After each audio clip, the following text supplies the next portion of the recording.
Let's learn some new concepts today with chapter 2 on polynomials. In order to understand polynomials, we need to know two terms. One is a variable and the other is the constant. Variable is anything that can change. Constant does not change. Now, how do we represent these two terminologies? Variables are denoted by x, y, and z, and constants are denoted by A, B, C, and so forth.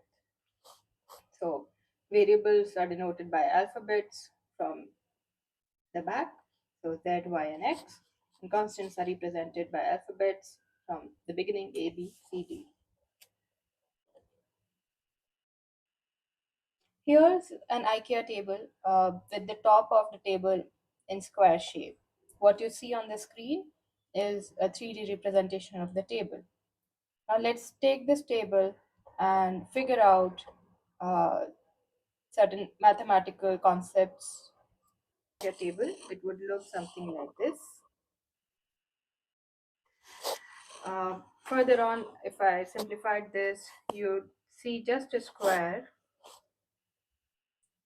with 55 centimeter of length and 55 centimeter of breadth. This is your top of the table. If I wanted to calculate the perimeter or sum of all the sides of the shape, what I would need to do is add side number 1, side number 2, side number 3, and side number 4. Because we know that this is a square, we'll use the same variable x. So you would write x 4 times with the summation. And when you add all of this, it would be 4x. Now, if I knew that the value of x is 55 centimeters, I would multiply 4 by 55 centimeters. I would keep the unit here and obtain the perimeter, which is 220 centimeters. Now, how is this useful?